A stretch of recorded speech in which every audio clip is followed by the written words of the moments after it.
اعوذ باللہ من الشیطان الرجیم بسم اللہ الرحمن الرحیم رب اشرح لی صدری ویسر لی امری واحلل عقدۃ من لسانی یفقہوا قولی واجعل لی وزیرا من اہلی اللہم فقہنا فی الدین رب زدنی علما رب زدنی علما رب زدنی علما اللہم انی اسألک علما نافعا رزقا طیبا وعملا متقبلا آمین ثم آمین۔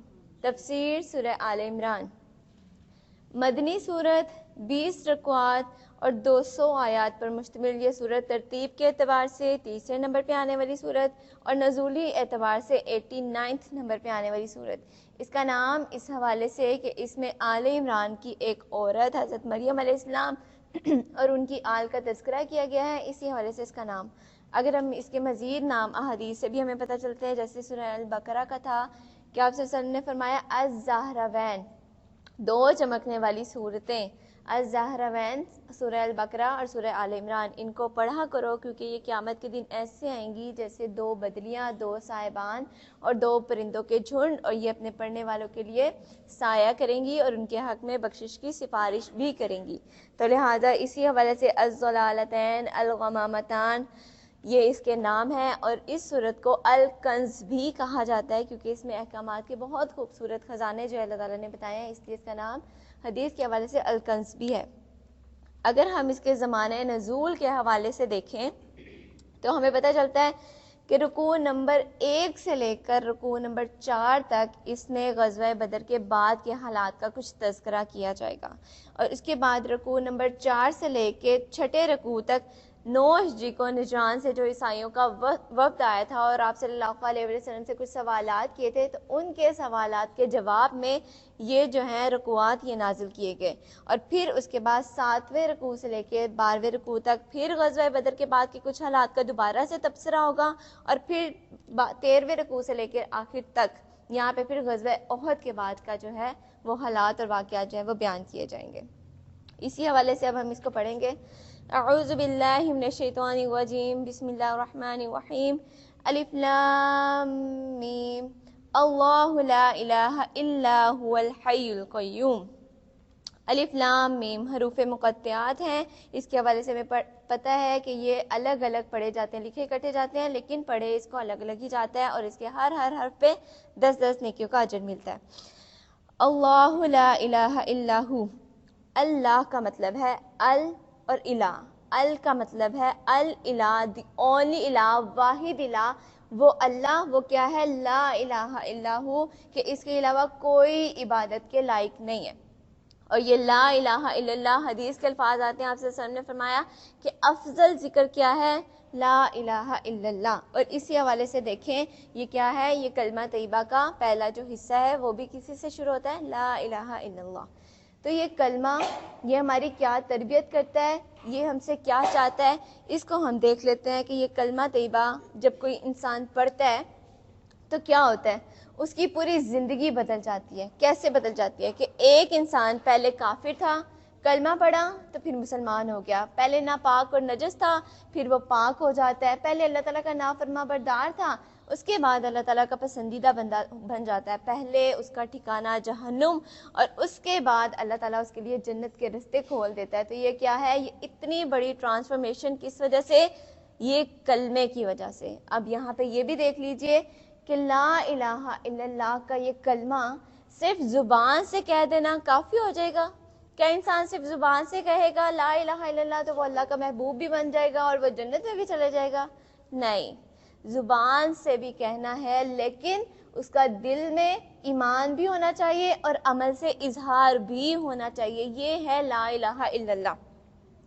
تو لہٰذا یہاں پہ یہ بھی دیکھ لیجئے کہ اے اللہ میں اب تیرے علاوہ کسی کو معبود نہیں بناؤں گی، کسی کی بندگی نہیں کروں گی، کسی کی عبادت نہیں کروں گی۔ جیسے ہم نے پہلے دیکھا تھا کہ عبد اور عبادت کا مفہوم کیا ہوتا ہے کہ عبادت روحانی، جسمانی، مالی کس کی ہوگی؟ صرف اللہ کی، اور اطاعت اور فرما برداری کس کی ہوگی؟ صرف اللہ کی۔ یہ کلمہ کہہ دینے کے بعد ایک انسان، ایک مومن اس بات کا اعلان کر دیتا ہے کہ اطاعت اور فرما برداری صرف اب اللہ ہی کی ہوگی، چاہے میرا نفس میرا گھرانہ، میرا معاشرہ، میری برادری، میرے ملک و قوم کے قوانین اگر تو اللہ تعالیٰ کی فرما برداری اور اس کے حکم کے اور احکامات کے مطابق مجھ سے کوئی کام کہیں گے تو میں وہ کروں گی، لیکن اگر وہ اللہ تعالیٰ کے احکامات کے ساتھ کلیش کریں گے تو میں اس کی اطاعت اور فرما برداری نہیں کروں گی، وہ بات نہیں مانوں گی۔ کیوں؟ کیونکہ لا الہ پڑھنے کے بعد اب میں نے اللہ سے وعدہ کر لیا کہ اطاعت اور فرما برداری کس کی ہوگی؟ صرف اور صرف اللہ ہی کی۔ آگے اللہ تعالیٰ فرما رہے ہیں الحی القیوم، کیسا الہ ہے جس کے ساتھ تم نے کسی اور کو معبود نہیں بنانا، وہ کون ہے؟ ہمیشہ زندہ رہنے والا اور ہمیشہ قائم رہنے والا۔ یہ ایک الہ ہونے کے لیے یہ صفت ہے کہ وہ ہمیشہ سے ہے اور ہمیشہ رہے گا۔ اگر آپ دیکھیں ایک صدی میں کوئی ایک خدا ہو، دوسری صدی میں کوئی دوسرا خدا ہو تو پھر کیا ہوگا؟ احکامات جو ہے وہ چینج ہوں گے، حلال و حرام چینج ہوگا اور پھر ان میں کلیش آ جائے گا۔ اس لیے یہ الہ ہونے کے لیے یہ صفت ہے اور یہ اللہ ہی ہمارے رب کی صفت ہے کہ وہ ہمیشہ سے ہے اور ہمیشہ رہے گا۔ اور الحی القیوم کے حوالے سے ہمیں حدیث میں پتہ چلتا ہے، آپ صلی اللہ علیہ وآلہ وسلم نے فرمایا اس میں اعظم کو 3 قرآنی آیات میں تلاش کرو، ایک سورہ البقرہ کی آیت الکرسی، سورہ آل عمران کی آیت نمبر 2 اور سورہ طٰہٰ کی آیت نمبر 111۔ اور جب دیکھا جائے تو اس سب میں ایک لفظ جو نکلتا ہے وہ کیا ہے؟ الحی القیوم۔ یہ اس میں اعظم ہے۔ آپ صلی اللہ علیہ وسلم نے فرمایا جو اس کو پکار کر دعا کرے گا اس کی دعا رد نہیں ہوگی۔ تو لہٰذا اگر ہم دیکھیں آپ صلی اللہ علیہ وسلم کی پریشانی کی دعا بھی کیا تھی؟ یا حی یا قیوم برحمتک استغیث۔ تو اللہ تعالیٰ ہمیں یہ دعائیں اپنی زندگیوں میں رائج کرنے کی توفیق عطا فرمائے۔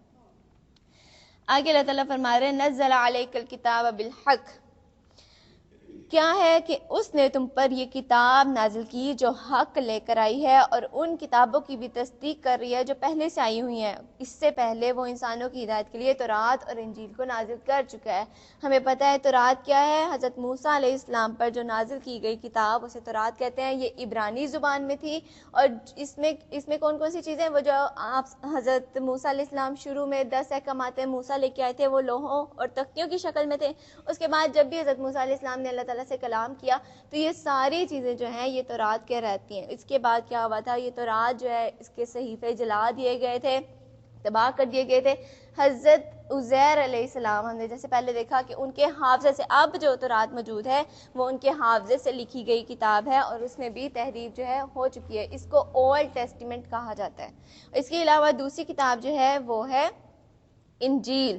انجیل جو ہے حضرت عیسیٰ علیہ السلام پر نازل ہوئی تھی اور یہ بنیادی طور پر اللہ تعالیٰ کے الفاظ نہیں ہیں۔ یہودی عالم جو ہوتے تھے وہ چراہوں میں کھڑے ہو کے اور حضرت عیسیٰ علیہ السلام کی تعلیمات کا مذاق اڑاتے تھے، ان کا انکار کرتے تھے، تو حضرت عیسیٰ علیہ السلام پھر انہی کے مکالموں کا جوابات جس مکالمے کی شکل میں دیتے تھے وہ بنیادی طور پر مکالمے یہ سارے جو ہیں یہ انجیل کہلاتے ہیں۔ اور اس میں بھی اب جو ہے وہ تحریف ہو چکی ہے کیونکہ اللہ تعالیٰ نے ان 2 کتابوں کی حفاظت کا ذمہ نہیں لیا تھا۔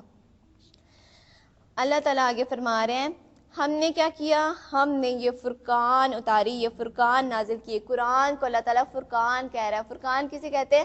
حق اور باطل میں فرق کرنے والی کتاب۔ حق اور باطل میں فرق کرتی ہے، جائز اور ناجائز میں فرق کرتی ہے، حلال اور حرام میں فرق کرتی ہے، نیکی اور گناہ۔ یہ کیا ہے قرآن؟ جیسے اللہ تعالیٰ خود قرآن میں فرماتے ہیں وَہَدَيْنَاهُ النَّجْدَيْنِ کہ ہم نے تمہیں دونوں راستے دکھا دیے۔ تو یہ قرآن ہمیں نیکی کا راستہ بھی دکھاتا ہے، بدی کا راستہ بھی دکھاتا ہے، حلال بھی دکھاتا ہے، حرام بھی دکھاتا ہے۔ تو اللہ تعالیٰ اس کی تعریف کر رہے ہیں اور بیان کر رہے ہیں کہ اس کو پڑھو گے تو تمہیں لازمی ہر چیز کا علم جو ہے وہ اس میں موجود ہے، تمہیں پتہ چل جائے گا۔ اللہ تعالیٰ فرما رہے ہیں اب جو لوگ اللہ کے فرامین کو قبول کرنے سے انکار کریں ان کو یقیناً سخت سزا ملے گی۔ اللہ بے پناہ طاقت کا مالک ہے اور برائی کا بدلہ دینے والا ہے۔ زمین و آسمان کی کوئی چیز اللہ سے پوشیدہ نہیں ہے، وہی تو ہے جو تمہاری ماؤں کے پیٹ میں تمہاری صورتیں جیسی چاہتا ہے بناتا ہے۔ اس زبردست حکمت والے کے سوا کوئی اور خدا نہیں ہے، وہی خدا ہے جس نے تمہیں یہ کتاب نازل کی۔ اللہ تعالیٰ فرما رہے ہیں کہ اللہ نے قرآن کو نازل کیا، لیکن اب یہ اللہ تعالیٰ آپ سے اور مجھ سے مخاطب ہے، قرآن پڑھنے والے سے مخاطب ہے کہ دیکھو جب تم قرآن پڑھو گے تو تمہیں اس میں 2 طرح کی آیات کا سامنا ہوگا، اور وہ 2 طرح کی آیات، 2 قسم کی آیات کون سی ہیں؟ آیات محکمات ہن ام الکتاب و اخر متشابہات۔ اس کتاب میں 2 طرح کی آیات ہیں، ایک محکمات ہیں جو کہ اصل بنیاد ہے کتاب کی، اور دوسری متشابہات ہیں۔ اب یہ محکمات اور متشابہات کیا ہوتی ہیں؟ یہ قرآن میں دو طرح کی آیات ہیں. ایک کیٹیگری ہے کہ وہ محکمات آیات ہوں گی اور ایک ہے کہ متشابہات ہوں گی. محکمات کسے کہتے ہیں؟ قرآن کی وہ آیات جو بالکل کلیئر کٹ واضح دو ٹوک احکامات جس کو ہم پڑھتے ہیں اور سمجھ آتی جاتی ہیں وہ محکمات کہلاتے ہیں. اور اللہ تعالیٰ فرما رہے ہیں یہی اصل کتاب ہے. جیسے کہ اگر ہم قرآن کو پڑھیں تو کیا ہے، جہاں پہ اللہ تعالیٰ نے عقائد کی بات کی ہے، جہاں پہ عبادات کی بات کی ہے، جہاں حلال حرام بتایا ہے، جہاں نیکی گناہ کا تصور بتایا ہے، وہ بالکل کلیئر کٹ ہے. ہم پڑھتے جاتے ہیں ہمیں پتہ چل جاتا ہے کہ اللہ تعالیٰ نے بتایا یہ نیکی ہے، یہ بدی ہے، یہ گناہ ہے، یہ حرام ہے، یہ حلال ہے. یہ ساری چیزیں جو کلیئر کٹ ہے ہم پڑھتے جاتے ہیں، سمجھ آتی جاتی ہے، وہ محکمات کہلاتی ہیں. تو اللہ تعالیٰ فرما رہے ہیں کہ یہی اصل کتاب ہے اور اسی کو ماننا اور اسی پہ عمل کرنا ہے. اور دوسری چیز کیا ہے؟ وَأُخَرُ مُتَشَابِهَاتٌ. متشابہات کہتی ہیں شبہ ڈالنے والی. یہ آیات اللہ تعالیٰ نے قاری قرآن پڑھنے والے کو آزمائش میں ڈالنے کے لیے، اس کو آزمانے کے لیے یہ آیات قرآن میں رکھی ہیں. کیوں؟ یہ متشابہات کیا ہیں کہ جب ہم ان کو پڑھتے ہیں تو ان کے معنی اور مفہوم ہمیں کلیئرلی سمجھ نہیں آتے، اس میں شک اور شبہ ہوتا ہے. اگر میں آپ کو مثال کے طور پہ بات بتاؤں، آیت الکرسی میں ہی ہم نے پڑھا وسیع کرسیہ السماوات والارض کہ اللہ کی کرسی زمین و آسمان سے وسیع ہے. اور پھر اللہ تعالیٰ فرماتے ہیں ثم استوى علی العرش کہ اللہ تعالیٰ اپنے عرش پہ مستوی ہے. اب ہمیں یہ کلیئر کٹ بات سمجھ نہیں آتی کہ اللہ کا عرش کیسا ہے، کہاں ہے، کس کیفیت میں ہے، اللہ تعالیٰ اس کے اوپر کس کیفیت میں مستوی ہے، یہ کیا چیزیں ہیں، یہ سمجھ سے باہر ہے. بس اللہ تعالیٰ نے بیان کر دی ہمارا طریقہ کیا ہونا چاہیے کہ ہم، اللہ نے کہہ دیا ہم مان جائیں. اب اس کی تحقیق نہیں کرنے لگ جانی کہ وہ کیسا ہے، کہاں ہے، کیوں ہے، کس طرح کا ہے، یہ ساری چیزیں نہیں ہیں. لیکن اللہ تعالیٰ فرما رہے ہیں کہ یہ دو طرح کی آیات کا سامنا ہوگا، ایک محکم آیات ہے، ایک متشابہات ہے. اور ہمیں مفسرین کے حوالے سے پتہ چلتا ہے کہ متشابہات کی تعداد قرآن میں کچھ مفسرین کہتے ہیں کہ 19 ہے، کچھ کہتے ہیں 17 ہے، کچھ کے حوالے سے 5 ہے اور کچھ کے حوالے سے 22 ہے. ہم پڑھتے جائیں گے، جہاں جہاں ہمیں نظر آئے گی ہم اسے پوائنٹ آؤٹ کرتے جائیں گے. اللہ تعالیٰ فرما رہے ہیں کیا ہوگا کہ اس میں دو طرح کی آیات بھی دو طرح کی ہے اور ان کو پڑھنے والے لوگ بھی اللہ تعالیٰ فرما رہے ہیں کہ وہ بھی دو ہی طرح کے ہوں گے. وہ کون لوگ ہیں؟ جن لوگوں کے دلوں میں ٹیر ہے، وہ فتنے کی تلاش میں ہمیشہ متشابہات کے پیچھے ہی پڑے رہتے ہیں، یعنی اور ان کو معنی پہنانے کی کوشش کرتے ہیں، حالانکہ ان کا حقیقی مفہوم اللہ کے سوا کوئی نہیں جانتا. اللہ تعالیٰ فرما رہے ہیں پھر ان کو پڑھنے والے لوگوں کی ایک کیٹیگری ایسی ہوگی جو کیا کرتے ہیں، جن کے دلوں میں ٹیڑھ، جن کے دلوں میں کجی ہے نا، پھر وہ کیا کرتے ہیں، پھر وہ محکمات کو چھوڑ کے، اصل احکامات کو چھوڑ کے متشابہات کے پیچھے پڑ جاتے ہیں اور ان کو اپنی مرضی سے معنی اور مفہوم پہنانا شروع کر دیتے ہیں، جو کہ اللہ تعالیٰ فرما رہے ہیں کہ اس کا اصل مطلب اور اس کا اصل معنی تو اللہ کو ہی پتہ ہے، اس کے علاوہ کسی کو نہیں پتا. تو یہ لوگ ہیں جن کے دلوں میں ٹیڑھ ہے. اللہ تعالیٰ فرما رہے ہیں پھر یہ لوگ یہ علم والے نہیں ہیں اور ان کو ہدایت پھر نہیں ملے گی. جو اصل احکامات کو چھوڑ کے متشابہات کے پیچھے بڑھ گیا پھر اس کو ہدایت جو ہے وہ محروم رہ جائے گا اس سے. لیکن دوسری چیز اللہ تعالیٰ بتا رہے ہیں، دوسری طرح کے لوگ اور دوسرا گروہ کون سا ہے؟ باخلاف اس کے جو لوگ علم میں پختہ کار ہیں، کس کے؟ قرآن کے علم میں. وہ کہتے ہیں کہ ہمارا ان پہ ایمان ہے. کن پر؟ متشابہات پہ ایمان ہے ہمارا. یہ قرآن ہی کی آیات ہے، اللہ نے ہی نازل کیا، ایمان رکھتے ہیں ہم اس پہ. یہ سب ہمارے رب ہی کی طرف سے ہے، یہ سچ ہے. اور سچ یہ ہے کہ کسی چیز سے صحیح سبق صرف دانشمند لوگ ہی حاصل کرتے ہیں. یہاں پہ اللہ تعالیٰ فرما رہے ہیں کہ قرآن سے نصیحت کس کو ملتی ہے؟ جو اس سے یاد دہانی لیتے ہیں، جو اس سے سبق لیتے ہیں، جو اس سے نصیحت لیتے ہیں، ان کو اللہ تعالیٰ فرما رہے ہیں کہ اس سے سبق اور نصیحت اور پھر ہدایت وہی لوگ پاتے ہیں جو اس میں غور و فکر کرتے ہیں. اور دوسری چیز یہاں پہ دیکھنے والی یہ ہے کہ اللہ تعالیٰ فرما رہے ہیں کہ سیانے اور عقل مند لوگ کون ہیں. ہم بھی تو چاہتے ہیں نا کہ اللہ تعالیٰ کے نزدیک عقل مند بن جائیں، سیانے بن جائیں، اللہ تعالیٰ ہمیں اپنا محبوب بنا لیں، اللہ تعالیٰ ہمیں قرآن سے نصیحت حاصل کرنے والا بنا لیں. اس لیے تو ہم لوگ یہاں پہ بیٹھے ہوئے ہیں. تو پھر دیکھ لیجئے کہ اللہ تعالیٰ کیا کہہ رہے ہیں کہ سیانے اور عقل مند لوگ کون ہوتے ہیں؟ جو یہ قرآن کا علم حاصل کرتے ہیں، اس میں فہم رکھتے ہیں اور اس میں رسوخ حاصل کرتے ہیں. اگر ہم اپنے پیمانے دیکھیں تو ہمارے نزدیک تو عقل مند اور سیانے لوگ وہ ہوتے ہیں جو کیا کرتے ہیں، جو دنیا کا بڑا بڑا مال اکٹھا کر لیتے ہیں. جس نے جائیداد بنا لی، کوٹھیاں بنا لی، زیورات بنا لیے، اپنی چیزیں، ہم اسے کہتے ہیں کہ یہ تو بڑی سیانی ہے، اس نے بڑا مال بچا کے رکھا ہوا ہے، اس نے اپنی نسلوں کے لیے بھی مال بچا کے رکھا ہوا ہے، اسے ہم سیانہ اور عقل مند کہتے ہیں. لیکن اللہ کے نزدیک اگر سیانے بننا چاہتے ہیں اور عقل مند بننا چاہتے ہیں تو پھر اللہ تعالیٰ فرما رہے ہیں کہ وہ کون لوگ ہیں جو اس قرآن کو پڑھتے ہیں، سمجھتے ہیں اور اس میں پختہ علم جو ہے نا وہ رکھتے ہیں.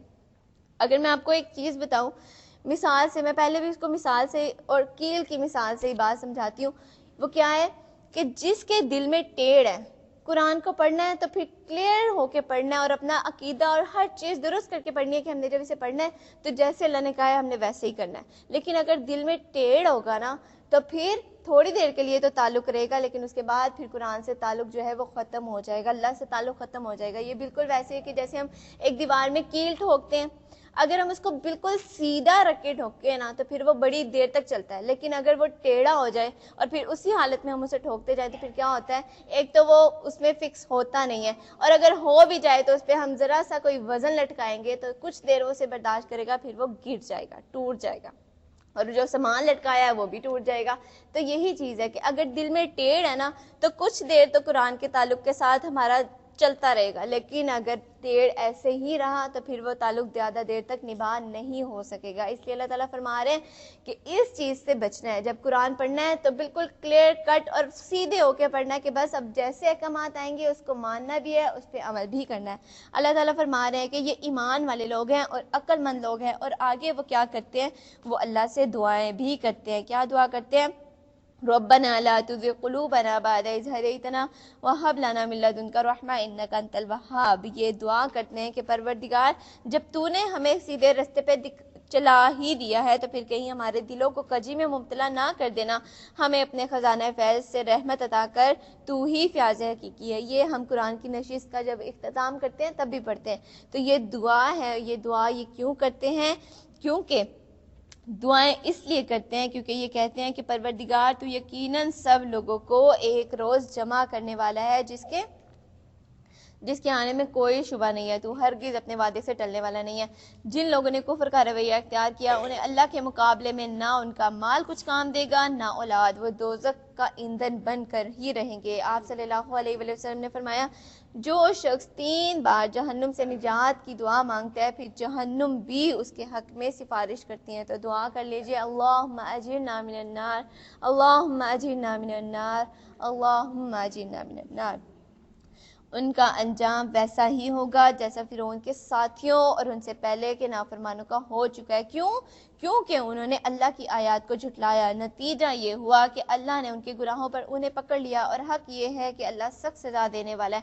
بس اے محمد صلی اللہ علیہ وآلہ وسلم، جن لوگوں نے تمہاری دعوت کو قبول کرنے سے انکار کر دیا ان سے کہہ دو کہ قریب ہے وہ وقت جب تم مغلوب ہو جاؤ گے اور جہنم کی طرف آنکے جاؤ گے، اور جہنم بہت ہی برا ٹھکانہ ہے تمہارے لیے. ان 2 گروہوں میں، کون سے؟ غزوہ بدر میں جو 2 گروہ تھے ان میں ایک عبرت ناک نشانی ہے، نشان عبرت ہے، جو بدر میں ایک دوسرے سے نبرد آزما ہوئے تھے. ایک گروہ اللہ کی راہ میں لڑ رہا تھا. یہ کون؟ محمد صلی اللہ علیہ وآلہ وسلم اور ان کے ساتھی. اور یہ کتنی تعداد تھی؟ 313 کی.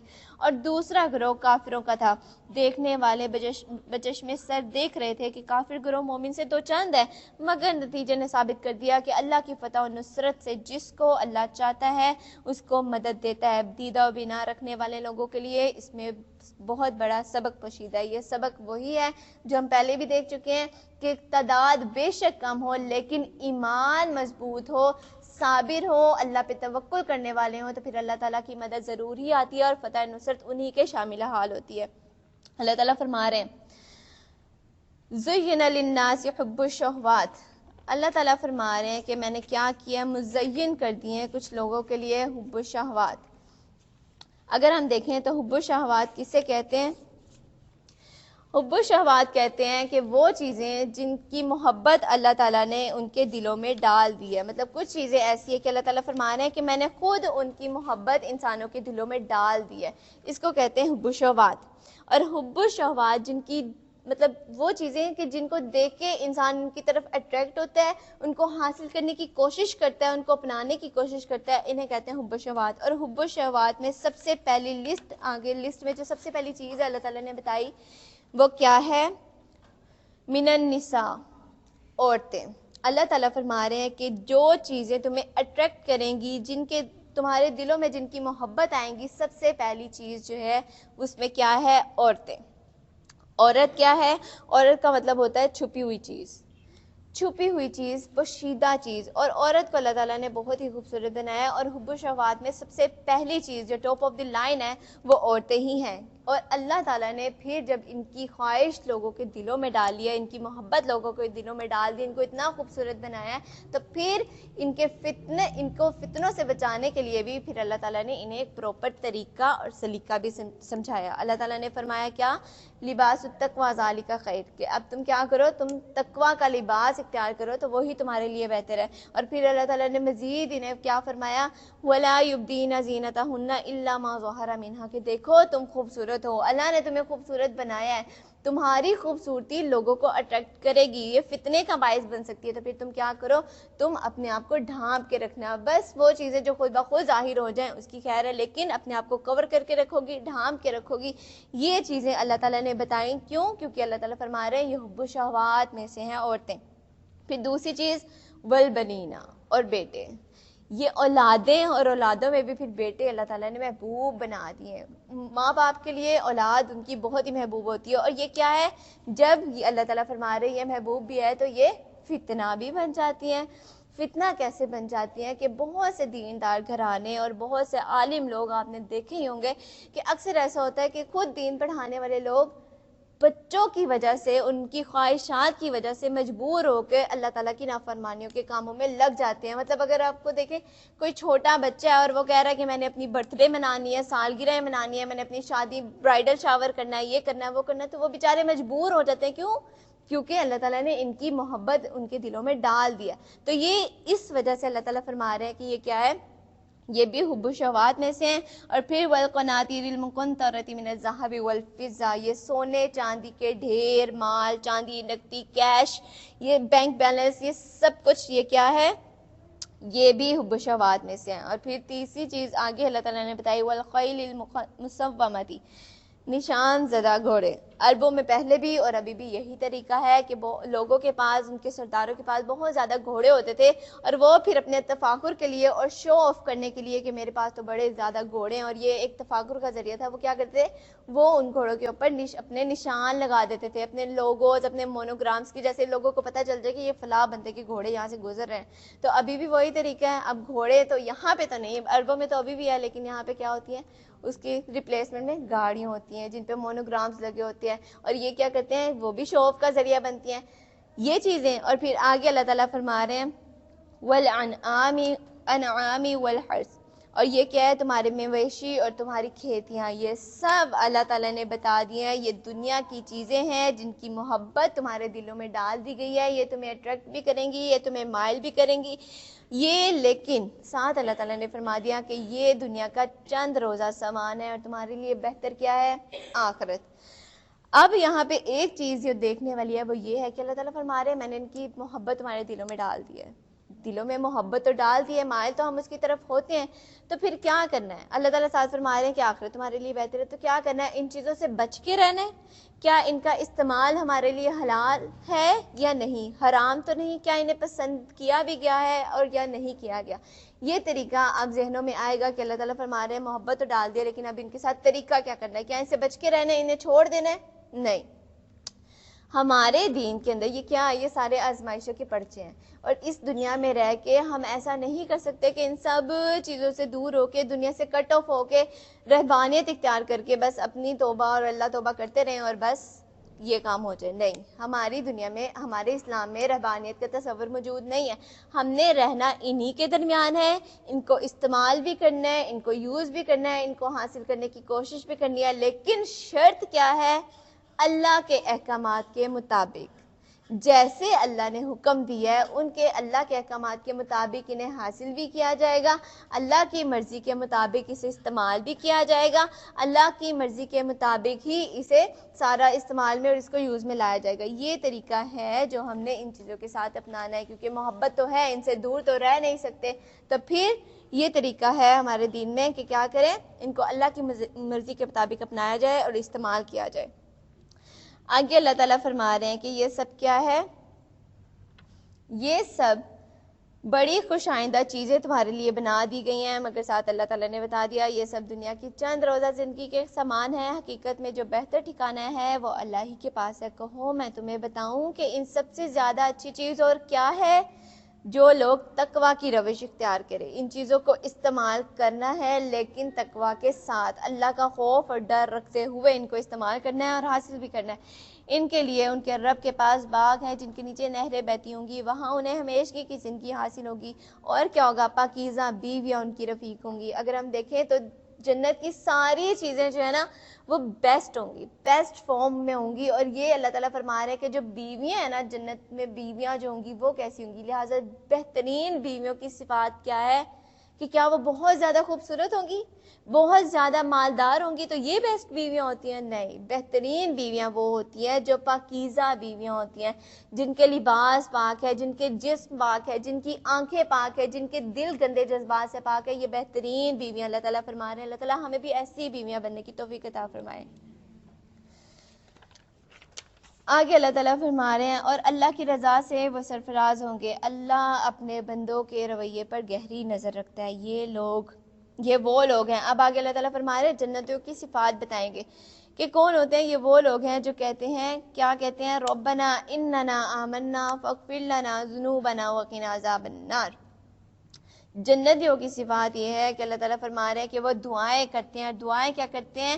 ربنا اننا. مومن کا حال ماضی اور مستقبل سمجھ آ رہا ہے کہ ایک مومن, ایک مسلمان بندے کا حال ماضی اور مستقبل کیا ہوتا ہے کہ وہ حال میں کیا کرتا ہے؟ دعائیں کرتا ہے. اور کیسے کرتا ہے؟ ربنا اننا آمنا, کہ اے اللہ جو ہم پڑھ رہے ہیں, جو ہم سمجھ رہے ہیں, جو تیرے احکامات آ رہے ہیں ہم اس کو مانتے ہیں. یہ حال کا طریقہ ہے کہ جیسے پڑھتے جائیں مانتے جائیں. اور پھر ماضی میں تو بہت زیادہ گناہ ہو گئے, اب تو ہم دیکھ رہے ہیں کہ اللہ تعالیٰ نے یہ طریقے بتائے لیکن پہلے ہمیں نہیں پتا تھا, یا تو لا علمی کی وجہ سے, یا ضد ڈٹائی اور تکبر کی وجہ سے, یا دنیا کی محبت میں آ کے ہم بہت گناہ کر چکے ہیں.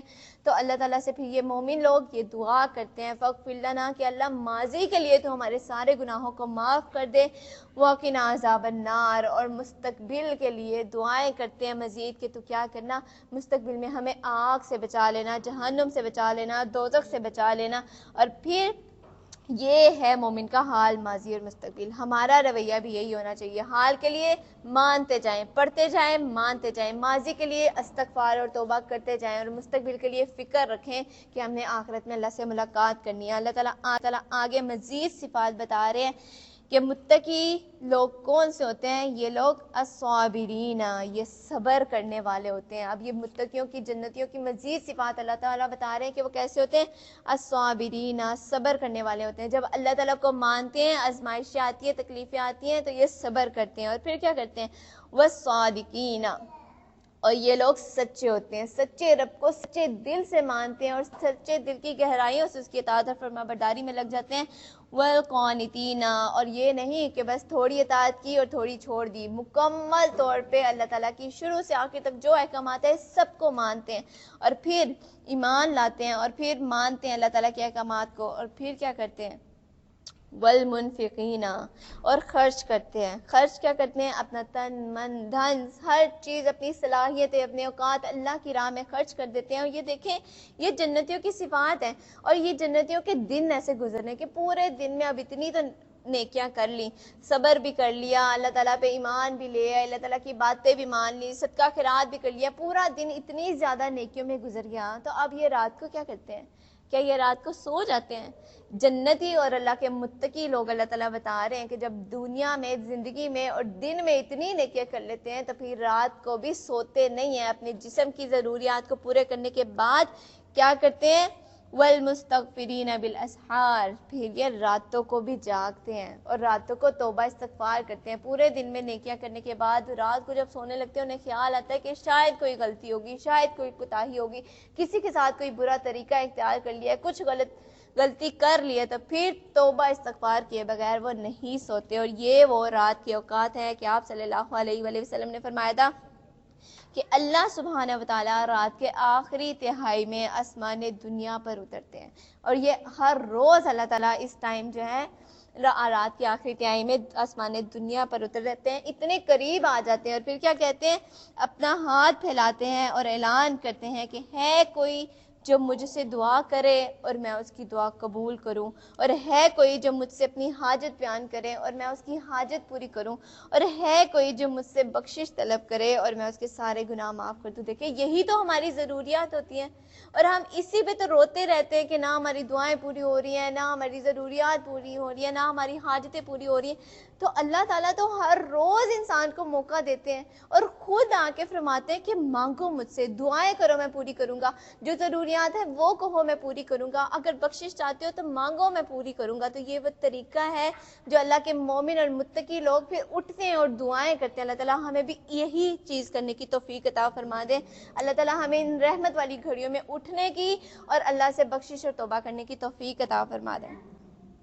اللہ تعالیٰ فرما رہے ہیں یہ ہیں متقی لوگ اور یہی لوگ ہدایت پانے والے ہیں جو اللہ نے خود شہادت دی ہے کہ اس کے سوا کوئی خدا نہیں ہے، اور یہی شہادت فرشتوں اور سب اہل علم نے بھی دی ہے۔ وہ انصاف پہ قائم ہے، اس زبردست حکیم کے سوا فی الوقت واقعہ کوئی خدا نہیں ہے، اور اس خدا کے نزدیک کیا ہے؟ ان الدین عند اللہ الاسلام، اللہ کے نزدیک دین صرف اسلام ہی ہے۔ دین کسے کہتے ہیں؟ زندگی گزارنے کا طریقہ، code of life, mode of life, ضابطہ حیات، اسے کہتے ہیں دین۔ اور اللہ کے نزدیک انسان زندگی کیسے گزارے اور کیا طریقہ ہے وہ ہے اسلام۔ اسلام کہتے ہیں فرما برداری کو، اطاعت کو، اور دوسرا مطلب ہے اس کا سلامتی۔ اور یہ چیز دیکھ لیجئے کہ اللہ نے فرما دیا کہ تمہارا زندگی گزارنے کا طریقہ کیا ہونا چاہیے؟ اسلام ہی کے مطابق ہونا چاہیے۔ اور قرآن میں آگے اللہ تعالیٰ فرماتا ہے وَمَن يَبْتَغِ غَيْرَ الْإِسْلَامَ اسلامی دیناً فَلَن يُقْبَلَ مِنْهُ، کہ جو شخص اسلام کے علاوہ کوئی اور دین لے کر قیامت کے دن میرے پاس حاضر ہوا تو پھر اللہ تعالیٰ اس کے سارے گناہ جو اعمال ہیں وہ برباد کر دیے جائیں گے، اللہ کے نزدیک وہ قابل قبول نہیں ہے۔ اسلام ہی ہے جس کے مطابق زندگی گزار کے جائیں گے تو اللہ تعالیٰ قبول کرے گا۔ اگر اسلام کے مطابق نہیں ہوگی، کوئی اور دین ہے، تو اللہ تعالیٰ فرما رہے ہیں پھر میں اس کا کوئی عمل قبول نہیں کروں گا۔ اور اس دین سے ہٹ کر جو مختلف طریقے ان لوگوں نے اختیار کیے ہیں جنہیں کتاب دی گئی تھی، ان کے اس طرز عمل کی کوئی وجہ اس کے سوا نہ تھی کہ انہوں نے علم آ جانے کے بعد آپس میں ایک دوسرے پر زیادتی کرنے کے لیے ایسا کیا۔ اور جو کوئی اللہ کے احکام و ہدایت کی اطاعت سے انکار کر دے، اللہ کو اس سے حساب لینے میں کوئی دیر نہیں لگتی۔ اللہم حاسبنا حسابا یسیرا۔ اب اگر یہ لوگ تم سے جھگڑا کرے تو ان سے کہو کہ میں نے اور میرے پیروکاروں نے تو اللہ کے آگے سر تسلیم خم کر دیا ہے۔ پھر اہل کتاب اور غیر اہل کتاب دونوں سے پوچھو کیا تم نے بھی اطاعت و بندگی قبول کی ہے؟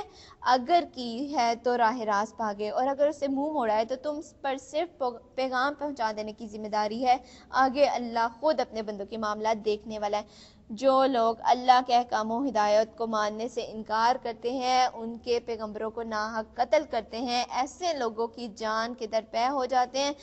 جو خلق خدا میں عدل اور راستی کا حکم دینے کے لیے اٹھے تو ان کے لیے دردناک سزا کی خوشخبری انہیں سنا دو۔ یہ وہ لوگ ہیں جن کے اعمال دنیا میں بھی برباد ہو گئے اور آخرت میں بھی ضائع ہو گئے، اور ان کا کوئی مددگار نہیں ہوگا۔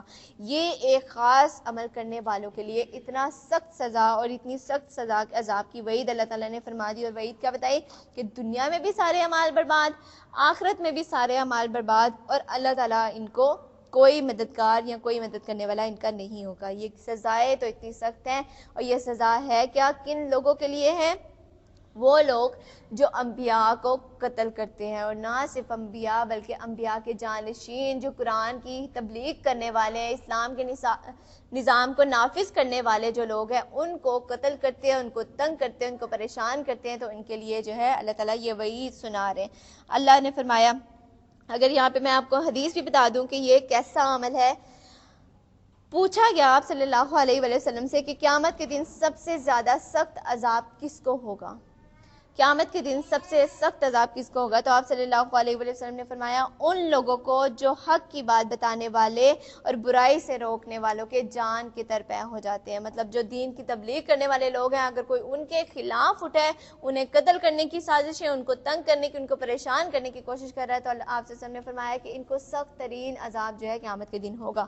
اللہ تعالیٰ آگے فرما رہے ہیں، تم نے دیکھا نہیں کہ جن لوگوں کو کتاب کے علم میں سے کچھ حصہ ملا ان کا حال کیا تھا؟ انہیں جب کتاب الہی کی طرف بلایا جاتا ہے تاکہ ان کے درمیان فیصلہ کریں تو ان میں سے ایک فریق تو اس سے پہلو تہی کرتا ہے اور اس فیصلے کی طرف آنے سے منہ پھیر جاتا ہے. ان کا یہ طرز عمل اس وجہ سے ہے کہ وہ کہتے ہیں کہ آتش دوزخ تو ہمیں مستک نہ کرے گی. یہ جو ہم نے پہلے بھی دیکھا کہ یہودیوں اور عیسائیوں کا طریقہ کیا ہے, انہیں لگتا ہے کہ ہم جہنم میں جائیں گے ہی نہیں, اور اگر دوزخ کی سزا ہم کو ملے گی بھی تو صرف چند روز. ان کے خود ساختہ عقیدوں نے ان کو اپنے دین کے معاملے میں بڑی غلط فہمیوں میں ڈال رکھا ہے, مگر بنے گی ان پر جب ہم انہیں اس روز جمع کریں گے جس کا آنا تو حقیقی ہے, یقینی ہے. اس روز ہر شخص اس کی کمائی کا بدلہ پورا مل جائے گا اور کسی پر بھی ظلم نہ کیا جائے گا. کہو خدایا ملک کے مالک, جسے تو چاہے حکومت دے اور جسے چاہے چھین لے, جسے چاہے عزت بخشے, جسے چاہے ذلیل کر دے, بھلائی تیرے اختیار میں ہے. بے شک تو ہر چیز پر قادر ہے. رات کو دن میں پروتا ہوا لے آتا ہے اور دن کو رات میں, جاندار میں سے بے جان کو نکالتا ہے اور بے جان میں سے جاندار کو, اور جسے چاہتا ہے بے حساب رزق دیتا ہے. یہ دعا بہت ہی خوبصورت دعا ہے. اگر رزق کی تنگی ہے, کوئی قرض کی ادائیگی میں پریشانی آ رہی ہے, کوئی اس طرح کا معاملہ ہے, تو اس حوالے سے تجویز کی جاتی ہے یہ دعا کہ اس کو پڑھا جائے تو یہ معاملہ جو ہے وہ درست ہو جائیں گے. مومنین اہل ایمان کو چھوڑ کر کافروں کو اپنا رفیق اور دوست ہرگز نہ بنائیں. یہاں پر اللہ تعالیٰ نے کیا کہا ہے کہ کافروں سے ولایت جو ہے وہ نہیں کی جائے گی, کافروں کو اپنا دوست اور رفیق نہیں بنایا جائے گا. یہ ولایت جو ہے اس کو ابھی سمجھ لیجئے, آگے جا کے بھی ڈیٹیل سے اس پہ بات ہوگی. ولایت کہتے ہیں اس تعلق کو دو لوگوں یا دو گروہوں کے درمیان وہ تعلق کی جس میں بہت زیادہ محبت ہو, ایک دوسرے کے ساتھ راز جو ہے وہ شیئر کیے جائیں, ایک دوسرے کے ساتھ باقی معاملات, اپنا جو اسپیئر ٹائم ہوتا ہے, جو فارغ وقت ہوتا ہے وہ ان کے ساتھ جس کو اسپینڈ کیا جائے, جس کو فالو کیا جائے, جس کو کاپی کیا جائے, جن سے بہت زیادہ گہری محبت ہو, اس تعلق کو کہتے ہیں ولایت. اور اللہ تعالیٰ نے فرما دیا کہ ایسا تعلق مومن لوگ صرف مومن سے ہی رکھ سکتے ہیں, اس کے علاوہ کسی سے نہیں. نہ کافروں سے, آگے جا کے اللہ تعالیٰ منافقوں سے بھی منع کر دیں گے. یہاں پہ کافروں سے منع کیا گیا کہ صرف اگر محبت ہے اور پیار ہے اور ٹائم سپینڈ کرنا ہے, کسی کو فالو کرنا ہے, کسی کو کاپی کرنا ہے, تو ایک مومن شخص صرف مومن کو ہی فالو کاپی اور اس سے محبت رکھے گا, اس کے علاوہ کسی اور سے نہیں. یہاں پہ یہ بھی دیکھ لیجئے کہ اگر کوئی کاروبار ہے, ایجوکیشن ہے, بزنس ہے, وہ باقی لوگوں کے ساتھ, کافروں کے ساتھ, یہودیوں کے ساتھ, عیسائیوں کے ساتھ ہو سکتا ہے, لیکن ولایت صرف اور صرف مومن کے ساتھ ہی ہوگی, اس کے علاوہ نہیں.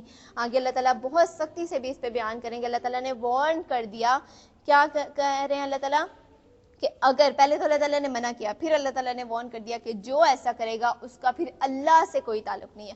جو اللہ اور مومنین کے علاوہ کسی اور کو ولی بنا لیتا ہے, پھر اللہ تعالیٰ فرما رہے ہیں کہ پھر میرا اس سے کوئی تعلق نہیں ہے. ہاں یہ معاف ہے کہ تم ان کے ظلم سے بچنے کے لیے ظاہر ایسا طرز عمل اختیار کر جاؤ, مگر اللہ تمہیں اپنے آپ سے ڈراتا ہے اور وہ تمہیں اسی کی طرف پلٹ کر جانا ہے. اے نبی صلی اللہ علیہ وآلہ وسلم, لوگوں کو خبردار کر دو کہ تمہارے دلوں میں جو کچھ ہے اسے خواہ تم چھپاؤ یا ظاہر کرو, بہرحال اللہ اسے جانتا ہے. زمین و آسمان کی کوئی چیز اس کے علم سے باہر نہیں ہے, اور اس کا اقتدار ہر چیز پر حاوی ہے. وہ دن آنے والا ہے جب ہر نفس اپنے کیے کا پھل حاضر پائے گا, خواہ اس نے بھلائی کی ہو یا برائی کی ہو. اس روز آدمی یہ تمنا کرے گا کہ کاش ابھی یہ وقت اس سے بہت دور ہوتا. اللہ تمہیں اپنے آپ سے ڈراتا ہے اور اپنے بندوں کے لیے وہ نہایت ہی خیر خواہ ہے. آگے اللہ تعالیٰ فرما رہے ہیں, قُلْ إِن كُنتُمْ تُحِبُّونَ اللَّهَ, اے نبی صلی اللہ علیہ وآلہ وسلم, اے نبی صلی اللہ علیہ وآلہ وسلم, اب آپ کیا کیجئے ان مومن بندوں سے, یہ قاری قرآن اللہ تعالیٰ آپ سے اور مجھ سے مخاطب ہے, قرآن پڑھنے والوں سے مخاطب ہے, مومنین سے مخاطب ہے کہ اے محمد صلی اللہ علیہ وآلہ وسلم, یہ لوگ جو قرآن پڑھ رہے ہیں ان سے کہہ دو, کیا کہہ دو, قُلْ إِن كُنتُمْ تُحِبُّونَ اللَّهَ, کہ اگر تم اللہ سے محبت کرتے ہو. اس آیت سے آگے جانے سے پہلے یہ دیکھ لیجئے کہ اللہ تعالیٰ فرما رہے ہیں ان سے پوچھو کہ اگر تم اللہ سے محبت کرتے ہو, تو دیکھ لیجئے کیا ہم اللہ سے محبت کرتے ہیں, کیا ہمارے دل میں اللہ کی محبت ہے؟ کیونکہ اب اللہ سوال کرنے لگا اور کچھ ڈیمانڈ بھی کرنے لگا، تو پہلے ہی بیٹھ کے دیکھ لیجئے کہ ہم اللہ سے محبت کرتے بھی ہیں کہ نہیں، ہم چاہتے بھی ہیں کہ اللہ ہم سے محبت کرے اور ہم اللہ سے محبت کریں یا نہیں۔ اور اگر آپ کا یہ دعویٰ ہے کہ ہاں ہم اللہ سے محبت کرتے ہیں، تو پھر اللہ تعالیٰ ایک ڈیمانڈ کر رہے ہیں۔ محمد صلی اللہ علیہ وآلہ وسلم کی زبان مبارک سے فرما دیا گیا کہ اے نبی صلی اللہ علیہ وآلہ وسلم، ان سے کہہ دو کہ اگر تم یہ دعویٰ کرتے ہو کہ تم اللہ سے محبت کرتے ہو تو یہ زبانی کلامی نہیں ہونا چاہیے، تو پھر یہ کیا کریں؟ یہ میری پیروی کریں۔ فَاتَّبِعُونِی، میری پیروی یعنی محمد صلی اللہ علیہ وآلہ وسلم کی پیروی کرو۔ اگر اللہ سے محبت کا دعویٰ کرتے ہو تو محمد صلی اللہ علیہ وآلہ وسلم کی پیروی یہ شرط ہے، یہ ضروری ہے، یہ لازم ہے۔ اور پیروی اور اتباع کا مطلب کیا ہوتا ہے؟ اگر میں آپ کو بتاؤں، پیروی کرنا، کسی کی اتباع کرنا سے مراد یہ ہوتا ہے کہ کسی کے قدم کے اوپر قدم رکھ کے چلنا۔ یعنی کہ اگر ہم دیکھیں کوئی دریا کے کنارے، سمندر کے کنارے ریت پہ چل رہا ہو نا، تو وہ آگے جاتے جاتے اس کے پیچھے فٹ سٹیپس بن جاتے ہیں نا، اس کے نشان لگ جاتے ہیں، تو ان نشانوں کے اوپر قدم رکھ کے چلنا، اس سے کہتے ہیں پیروی کرنا اور اتباع کرنا۔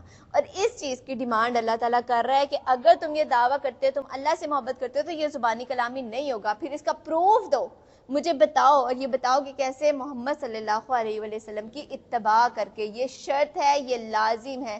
اللہ کی محبت کا دعویٰ کرنا، اللہ کی اطاعت ہوگی ہی تب جب محمد صلی اللہ علیہ وآلہ وسلم کی اطاعت ہوگی۔ اللہ تعالیٰ نے قرآن میں فرمایا اطیعوا اللہ واطیعوا الرسول، اللہ کی اطاعت کرو اور محمد صلی اللہ علیہ وآلہ وسلم کی بھی اطاعت کرو۔ محبت کے لیے پھر اطاعت شرط ہے اور اطاعت کے لیے پھر اتباع لازم ہے۔ اور یہی چیز، اور اللہ تعالیٰ نے آگے قرآن میں ایک اور جگہ پر فرمایا اطیعوا اللہ واطیعوا الرسول لعلکم تفلحون، فلاح چاہتے ہو، کامیابی چاہتے ہو، زندگی میں، آخرت میں، دنیا میں، قبر میں، حشر میں، پولیس صراط پر، ہر جگہ اگر فلاح چاہتے ہو، کامیابی چاہتے ہو، تو پھر کیا کرو؟ اللہ کی اطاعت کرو اور ساتھ محمد صلی اللہ علیہ وآلہ وسلم کی بھی اطاعت اور اتباع کرو۔ یہ ضروری ہے اگر ہم کامیاب ہونا چاہتے ہیں۔ تو اگر ہم دیکھیں تو قرآن کی تشریح صحیح معنوں میں کہاں سے ہوتی ہے؟ حدیث اور سنت سے ہی ہوتی ہے۔ اور اسی لیے آپ صلی اللہ علیہ وآلہ وسلم نے یہ بھی فرمایا تھا کہ جس نے میری اطاعت کی تو اس نے اللہ کی اطاعت کی، تو جس نے میری نافرمانی کی تو پھر اس نے اللہ کی نافرمانی کی۔ لہٰذا یہ چیز ہے کہ رسول اکرم صلی اللہ علیہ وآلہ وسلم کی اتباع کریں گے، اطاعت کریں گے تو ہی اللہ کی اطاعت ہو سکتی ہے۔ اگر ان کی اطاعت نہیں ہے تو پھر اللہ کی بھی نافرمانی ہی ہے۔ اور یہ چیز کہ آپ سے نے فرمایا کہ تم میں سے کسی کا ایمان ہی تب تک مکمل نہیں ہو سکتا کہ جب تک میں اسے سب چیزوں سے زیادہ محبوب نہ ہو جاؤں، اور کسی شخص کا ایمان اس وقت تک مکمل نہیں ہو سکتا جب تک وہ اس چیز کے تابع فرمان نہ ہو جائے کہ جو چیز میں لے کر آیا ہوں۔ یہ کیا چیز ہے؟ آپ صلی اللہ علیہ وآلہ وسلم کی اتباع پھر بہت زیادہ ضروری ہے۔ صرف ایسے نہیں کہ عقیدت کے دعوے اور محبت کے دعوے کیے جائیں گے، نہیں، اتباع ضروری ہے، ان کی پیروی کرنا ضروری ہے، تبھی کیا ہوگا؟ تبھی اللہ کی محبت بھی ملے گی۔ اگر میں دیکھوں آپ سے نے کیا فرمایا، اتنی ضروری ہے محمد صلی اللہ علیہ وآلہ وسلم کو فالو کرنا، ان کے احکامات پہ عمل کرنا، ان کے طریقے کے مطابق زندگی گزارنا۔ ہمیں حدیث سے پتہ چلتا ہے، آپ سے نے فرمایا میری امت میں سے سب لوگ جنت میں جائیں گے، سب لوگ جنت میں جائیں گے سوائے ان لوگوں کے جنہوں نے جنت میں جانے کا انکار کیا۔ صحابہ اکرام تو حیران ہی ہو گئے کہ یہ کون لوگ ہوں گے جو جنت میں جانے کا انکار کریں گے؟ مطلب جنت وہ چیز کہ جو اس میں چلا گیا تو وہ کامیاب اور فلاح اسی کو مل گئی، لیکن کون سے لوگ ہیں جو جنت میں جانے سے انکار کریں گے؟ آپ صلی اللہ علیہ وآلہ وسلم نے پھر کلیئر کیا اور بتایا کہ جس نے میری اطاعت کی اور فرمانبرداری کی وہ جنت میں جائے گا، جس نے میری اطاعت سے انکار کیا لہٰذا اس نے جنت میں جانے سے انکار کر دیا۔ لہٰذا اتنا ضروری ہے رسول اکرم صلی اللہ علیہ وسلم کی اتباع کرنا۔ تو یہ کیا چیز ہے کہ ہمارا کھانا پینا کتنا آسان ہے، ہم نے زندگی ویسے بھی تو گزارنی ہے، ہم نے اٹھنا ہے، سونا ہے، بیٹھنا ہے، کھانا پینا۔ اگر ہم یہ چھوٹی چھوٹی چیزوں میں یہ دیکھ لیں گے کہ آپ صلی اللہ علیہ وسلم کے اٹھنے کا طریقہ کیا تھا، آپ صلی اللہ علیہ وسلم کے سونے کا طریقہ کیا تھا، آپ صلی اللہ علیہ وسلم کے جوتا پہننے کا کیا، پھر لوگ اکثر یہ لوگ جو ہوتے ہیں وہ شکایت بھی کرتے ہیں اور پھر وہ الزام بھی لگاتے ہیں اور وہ ہنستے بھی ہیں کہ لو اب جوتا ہی پہننا ہے، چاہے تم الٹا پہن لو سیدھا، کیا ہر دفعہ سیدھا جوتا؟ ہم بچوں کو تاکید کر رہے ہوتے ہیں نا کہ پہلے سیدھا پاؤں پہنو، کھانا کھانا ہے سیدھے ہاتھ سے پہنو، تو لوگ تنقید بھی کرتے ہیں کہ کیا تم ہر ٹائم ان کے پیچھے پڑی رہتی ہو، جوتا ہی پہننا ہے، چاہے ادھر سے پہن لے اس پاؤں سے پہن لے، ایک ہی بات ہے۔ کیوں؟ اتنا بڑا اجر ہے، رسول اکرم صلی اللہ علیہ وسلم کی سنت کے مطابق جو کام کریں گے وہ ہمارے لیے اجر بھی ہو جائے گا، وہ نیکی بھی تصور کر دے گا، اور پھر یہ جنت کے جانے کا ایک طریقہ بھی ہو گیا۔ اور دوسری چیز، سب سے امپورٹنٹ چیز کیا ہے کہ اللہ تعالیٰ فرما رہے ہیں کہ اگر تم رسول اکرم صلی اللہ علیہ وسلم کی اتباع کرو گے نا تو پھر کیا ہوگا؟ پھر اللہ میں خود تم سے محبت کرنے لگ جاؤں گا، اور جس کو اللہ کی محبت مل جائے اسے اور کیا چاہیے؟ تو یہ ساری طریقے ہیں جو آج ہمیں لوگوں میں اور معاشرے میں بھی لانے کی بہت ہی زیادہ ضرورت ہے۔ اللہ تعالیٰ ہمیں رسول اکرم صلی اللہ علیہ وسلم کی اتباع کرنے کا صحیح معنوں میں طریقہ سمجھا دیں۔ اللہ تعالیٰ سے دعا ہے کہ اللہ تعالیٰ ہمیں یہ ساری چیزیں اپنانے کی توفیق عطا فرما دے اور اپنا محبوب بندہ بنا لے۔ آگے اللہ تعالیٰ فرما رہے ہیں کہ نہ صرف میں تم سے محبت کروں گا بلکہ محبت کے بعد اور کیا کروں گا؟ تمہاری ساری خطائیں جو ہے وہ بھی معاف کر دوں گا، وہ بڑا معاف کرنے والا اور رحیم ہے۔ ان سے کہو اللہ اور اس کے رسول کی اطاعت قبول کر لو، پھر اگر یہ تمہاری دعوت قبول نہ کریں تو یقیناً یہ ممکن نہیں ہے کہ اللہ ایسے لوگوں سے محبت کرے اور جو اس کی اور اس کے رسول کی اطاعت سے انکار کرتے ہیں۔ یہاں پہ اللہ تعالیٰ نے خود کہہ دیا کہ اگر رسول اکرم صلی اللہ علیہ وسلم کی اطاعت سے انکار کیا تو پھر اللہ ایسے لوگوں سے محبت نہیں کرتا۔ اللہم لا تجعلنا منہم، اللہ ہمیں ایسے لوگوں میں سے نہ بنائے۔ اللہ نے آدم علیہ السلام اور نوح علیہ السلام اور آل ابراہیم اور آل عمران کو تمام دنیا والوں پر ترجیح دے کر اپنی رسالت کے لیے منتخب کر لیا۔ یہاں پہ ایک چیز دیکھ لیجئے، ان اللہ اصطفیٰ، اللہ تعالیٰ نے چن لیا۔ اب ہم یہاں بیٹھے ہیں اور ہم بھی اسی لیے بیٹھے ہیں کہ اللہ تعالیٰ ہمیں بھی چن لے، اپنی نعمتوں کے لیے، اپنی برکتوں کے لیے، اپنی محبتوں کے لیے، اپنی جنت کے لیے ہمیں بھی چن لے۔ تو اب اللہ تعالیٰ یہاں پہ چنے جانے والے لوگوں کی صفات بتائیں گے۔ ہم بھی چاہتے ہیں تو اس لیے ہم اسے دھیان سے پڑھیں گے بھی اور دیکھیں گے بھی اور اس پہ عمل بھی کرنے کی کوشش کریں گے۔ یہ وہ لوگ ہیں جو دنیا میں بھی کامیاب ہوئے، آخرت میں بھی، اور اللہ تعالیٰ نے ان کا ذکر خیر بھی باقی رکھا۔ یہ کیا کرتے ہیں؟ ہمیں پتہ چلتا ہے اللہ تعالیٰ کیا فرما رہے ہیں کہ اللہ نے آدم علیہ السلام، نوح علیہ السلام، آل ابراہیم اور آل عمران کو تمام دنیا والوں پر ترجیح دے کر اپنی رسالت کے لیے منتخب کر لیا۔ اب یہاں سے آگے یہ وہ رکوعات کا سلسلہ شروع ہو رہا ہے کہ جب ہم نے پہلے بھی دیکھا کہ نجران سے 9 ہجری کو وفد آیا عیسائیوں کا، اور انہوں نے آ کے رسول اکرم صلی اللہ علیہ وسلم سے کچھ سوالات کیے اور سوال کیے کہ آپ کا قرآن اور آپ کی تعلیمات ہمارے نبی حضرت عیسیٰ علیہ السلام اور ان کی والدہ حضرت مریم علیہ السلام کے بارے میں کیا فرماتا ہے، اور اس کے بارے میں پھر اللہ تعالیٰ نے یہ آیات نازل کی اور ان کے سوالات کا جواب دیا۔ یہ ایک سلسلے کے لوگ تھے جو ایک دوسرے کی نسل سے پیدا ہوئے۔ اللہ سب کو سنتا ہے اور سب کچھ جانتا ہے۔ اس وقت بھی وہ سن رہا تھا جب عمران کی ایک عورت کہہ رہی تھی، عمران کی ایک عورت یہ کون تھی؟ حضرت مریم علیہ السلام کی والدہ حمنہ بنت فاخوذ۔ عمران کی ایک عورت کہہ رہی تھی، کیا کر رہی تھی؟ دعائیں کر رہی تھی، یہ طریقہ ہے، اور اللہ کے آگے ہاتھ پھیلا رہی تھی۔ کیا کہہ رہی تھی کہ میرے پروردگار، میرے اس بچے کو جو میرے پیٹ میں ہے میں تیری نظر کرتی ہوں، وہ تیرے ہی کام کے لیے وقف ہوگا اور میری اس پیشکش کو قبول فرما۔ مفسرین بتاتے ہیں کہ حضرت حمنہ بنت فاخوذ یہ وہ تھی کہ کیا ہوتا تھا، ان کے ساتھ استقاط حمل کا معاملہ تھا، استقاط حمل کا معاملہ تھا، حمل ٹھہرتا نہیں تھا۔ تو پھر انہوں نے کیا کیا؟ انہوں نے اللہ تعالیٰ سے دعا کی اور نظر مانی کہ اب اللہ تعالیٰ تو مجھے اولاد دے، اور جو بھی تو مجھے اولاد سے بخشے گا، نعمت سے نوازے گا، پھر میں کیا کروں گی؟ پھر اس کو میں تیری راہ میں، تیری عبادت کے لیے، تیرے دین کی تبلیغ کے لیے وقف کر دوں گی۔ یہاں سے ایک چیز جو سمجھ آتی ہے وہ یہ کہ نظر مانی جا سکتی ہے، یہ جائز بھی ہے اور یہ حلال بھی ہے، یہ کیا جا سکتا ہے، لیکن شرط یہ ہے کہ نظر اللہ ہی سے مانی جائے گی، اس کے علاوہ کسی سے بھی نہیں۔ اور یہ چیز دیکھ لیجئے کہ جب انہوں نے نظر مانی اور اتنے وثوق سے مانی تو پھر اللہ تعالیٰ نے ان کی نظر کو قبول بھی کیا تھا، ان کی دعا کو قبول بھی کیا تھا۔ یہ دعائیں کر رہی ہیں اور کہہ رہی ہیں کہ میری اس پیشکش کو قبول فرما۔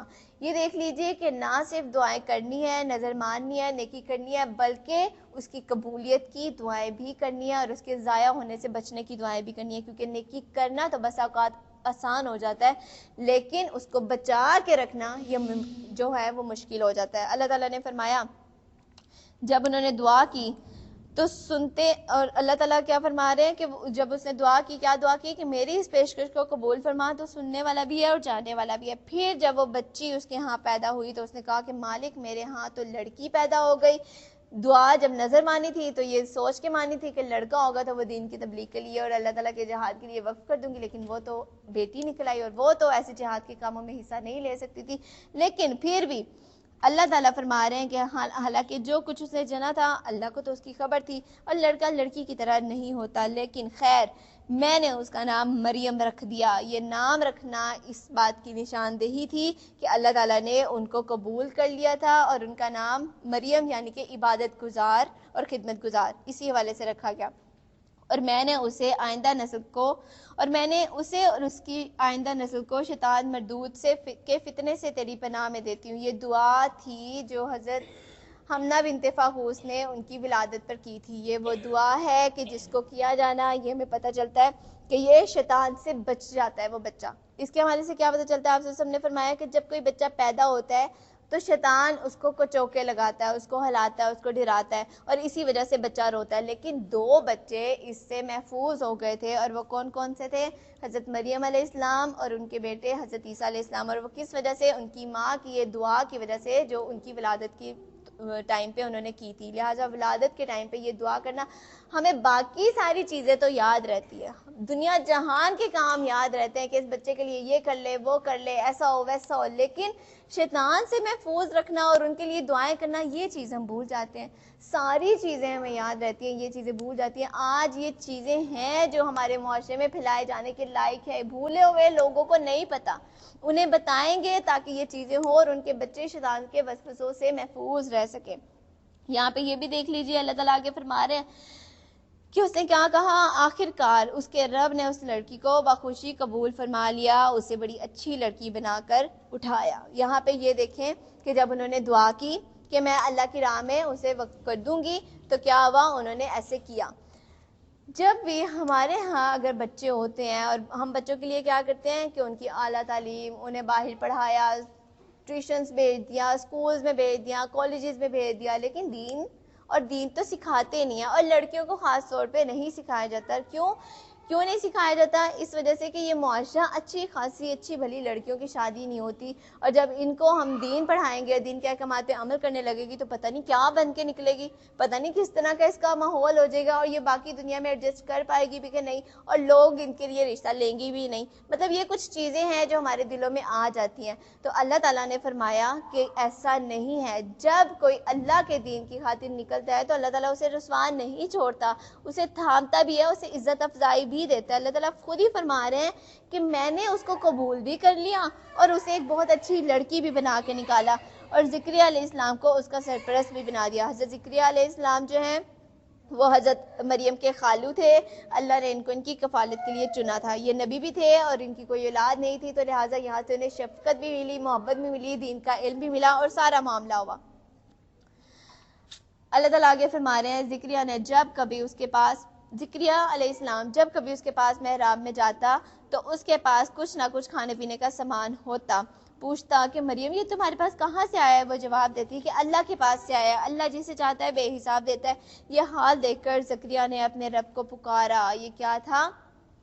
جب یہ دیکھا کہ حضرت مریم علیہ السلام کے پاس تو موزانہ طور پہ کھانا پینا اور اللہ تعالیٰ ساری ان کی نعمتیں پوری کر رہا ہے، تو پھر کیا ہوا تھا؟ ان کے دل میں بھی خواہش آئی، کیونکہ ان کی کوئی اولاد نہیں تھی۔ تو پھر انہوں نے کیا کیا؟ انہوں نے دعا کی، وہیں پہ کھڑے کھڑے دعا کی، ربی ہب لی من لدنک ذریۃ طیبۃ انک انت السمیع الدعاء۔ یہ دعا جو ہے وہ کی جا سکتی ہے اپنی اولادوں کے لیے، اپنی اولادوں کی اولادوں کے لیے، ان کے رشتوں کے لیے بھی یہ دعا جو ہے یہ بہت افیکٹو ہے، اور اس کو کرنا، اسے اپنی دعاؤں میں شامل کر لیجئے، کیونکہ یہ جو دعائیں ہیں ان کے لیے ایک دفعہ آسمان کے دروازے کھل چکے ہیں، اللہ تعالیٰ نے انہیں قبول کر لیا۔ اور یہ ہماری دعائیں تو ناقص ہوتی ہیں اور مکمل نہیں ہوتی، لیکن یہ انبیاء کی دعائیں ہیں جو مکمل ہوتی ہیں، اور اللہ تعالیٰ نے قبول بھی فرماتا ہے۔ انہیں کوشش کریں کہ اپنی دعاؤں میں شامل کر لیں۔ یہ کیا تھا؟ کہ یہ کہتے ہیں کہ پروردگار اپنی قدرت سے مجھے نیک اولاد عطا کر، تو ہی میری دعا سننے والا ہے۔ جواب میں فرشتوں نے آواز دی جبکہ وہ محراب میں کھڑا نماز پڑھ رہا تھا کہ اللہ تجھے یحییٰ کی خوشخبری دیتا ہے اور وہ اللہ ہی کی طرف سے ایک فرمان کی تصدیق کرنے والا، مطلب حضرت عیسیٰ علیہ السلام کی تصدیق کرنے والا بن کر آئے گا۔ اس میں سرداری اور بزرگی کی شان ہوگی، کمال درجے کا ضابط ہوگا، نبوت سے سرفراز ہوگا اور صالحین میں شمار ہوگا۔ ایسی شان سے اللہ تعالیٰ دعا قبول کرتا ہے۔ ایمان کا لیول اتنا ہائی تھا، وہیں کھڑے کھڑے انہوں نے دعا کی اور اتنے وثوق سے دعا کی کہ میں دعا کر رہا ہوں اور تو لازمی سنے گا۔ اور دعا کیا کی تھی؟ وَلَمْ أَكُنْ بِدُعَائِكَ رَبِّ شَقِيًّا، کہ اے اللہ یہ یقین تھا کہ جب میں تجھ سے دعا کروں گا تو میری دعا رد ہو ہی نہیں سکتی۔ تو خالق ہے، تو مالک ہے، تو رازق ہے، تو احکم الحاکمین ہے، تمام اختیارات تیرے ہی حوالے۔ اور جب ایسے وثوق اور ایسے توکل کے ساتھ دعا کی تھی تو پھر اللہ تعالیٰ نے وہیں پہ دعا جو ہے قبول بھی کی، فرشتے نازل کر دیے گئے، نہ صرف بشارت دی گئی بلکہ ان کا نام بھی بتا دیا گیا، ان کی خصوصیات بھی بتا دی گئی، انہیں ساری چیزیں، اور یہاں تک کہ اللہ تعالیٰ نے یہ بھی بتا دیا کہ اب وہ نبی بھی ہوگا، صالحین میں سے ہوگا، صدیقین میں سے ہوگا۔ ایسی شان سے اللہ تعالیٰ دعائیں قبول کرتا ہے۔ جب یقین ہو اور توکل ہو کہ ہاں میں نے اللہ سے دعا کر لی ہے، کہہ دیا میں نے اللہ کو ایک بار اور اللہ تعالیٰ نے ضرور ہی سن لیا، جب یقین ہوتا ہے تو پھر اللہ تعالیٰ ضرور ہی دعائیں کرتا ہے، سنتا بھی ہے اور ان کا جواب بھی دیتا ہے۔ اللہ تعالیٰ ہمیں یہ طریقے اور سلیقے اور یہ توکل عطا فرما دے۔ انہوں نے جب دعا کی تو پھر کیا ہوا؟ اللہ تعالیٰ نے بشارت بھی دے دی، اور پھر کیا ہوا؟ زکریا علیہ السلام نے کہا پروردگار بھلا میرے ہاں لڑکا کہاں سے ہو سکتا ہے؟ اب یہ کیا ہے؟ ایمان کی حالت ایک جیسی نہیں رہتی۔ پہلے تو پورے توقع سے اور جوش سے جب دیکھا معجزہ حضرت مریم علیہ السلام کا تو پھر تو دعا کر لی، اور ایمان کی کیفیت اس وقت بڑی ہائی تھی، تب تو دعا کر لی۔ اب جب بشارت مل گئی تو اب حیران اور پریشان بھی ہو گئے کہ یہ کیسے؟ اللہ تعالیٰ پہ یہ یقین تو تھا لیکن پھر ایک دم سے حیران بھی ہو گئے۔ اللہ تعالیٰ نے کیا فرماتے ہیں؟ کہتے ہیں میں تو بہت زیادہ بوڑھا ہو چکا ہوں اور میری بیوی بھی بانج ہے، بانج بیوی ہے، خود اتنے زیادہ بڑھاپا ہے، لیکن پھر بھی اللہ تعالیٰ نے دعا تو قبول کی ہے۔ جواب ملا ایسا ہی ہوگا، اللہ جو چاہتا ہے وہ کرتا ہے۔ یہ بھول جائیں کہ بہت زیادہ مشکل ہے، اب تو کوئی چیز یہ حل ہو ہی نہیں سکتی، اللہ کے اختیار میں تو سب کچھ ہے۔ جو حل ہمیں لگ رہا ہے کہ یہ چیز حل نہیں ہو سکتی، اللہ کے نزدیک تو وہ کچھ بھی نہیں ہے۔ یہاں پہ دیکھیں کوئی چیز بن ہی نہیں رہی، بڑھاپا اتنا زیادہ ہے، عورت بانج ہے، کیسے اولاد ہو سکتی ہے؟ لیکن اللہ تعالیٰ فرما رہے ہیں کہ اللہ جو چاہتا ہے وہ تو کرتا ہی ہے۔ عرض کیا مالک پھر بھی کوئی نشانی تو میرے لیے مقرر کر ہی دے۔ کہاں نشانی یہ ہے کہ تین دن تک لوگوں سے اشارے کے سوا بات چیت نہ کرو گے یا نہ کر پاؤ گے۔ اس دوران اپنے رب کو خوب یاد کرنا اور صبح و شام اس کی تسبیح کرنا۔ یہ تھا شکرانے کے طور پہ جو تھا چپ کا روزہ رکھا گیا تھا۔ ایک روایت تو یہ پتہ چلتی ہے یا دوسری روایت سے یہ پتہ چلتا ہے کہ شاید ان کی زبان بندی کر دی گئی تھی اس لیے کہ یہ ایک نشانی بن جائے۔ اور پھر اللہ تعالیٰ فرما رہے ہیں اس سے آگے اب حضرت مریم علیہ السلام کا قصہ۔ پھر وہ وقت آیا جب مریم علیہ السلام سے فرشتوں نے آ کر کہا کہ اے مریم میں نے تجھے برگزیدہ کیا اور پاکیزگی عطا کی۔ اللہ تعالیٰ جس کے ساتھ بھلائی کا ارادہ کرتا ہے پھر اسے چن بھی لیتا ہے۔ انہوں نے خود کو اپنے آپ وقف کیا تھا اللہ کے حوالے، تو پھر اللہ تعالیٰ نے انہیں آگے بڑھ کے تھام بھی لیا تھا، انہیں چن بھی لیا تھا۔ اور اب اللہ تعالیٰ فرما رہے ہیں کہ جن کو چن لیتا ہے اللہ تعالیٰ پھر ان سے کچھ ڈیمانڈز بھی کرتا ہے اور پھر ان کے اوپر کچھ انعامات بھی کرتا ہے۔ اللہ تعالیٰ فرما رہے ہیں میں نے تو تجھے برگزیدہ کر دیا اور تجھے پاکیزگی عطا کر دی اور تمام دنیا کی عورتوں پر تجھے ترجیح بھی دے دی۔ یہ کیا تھا؟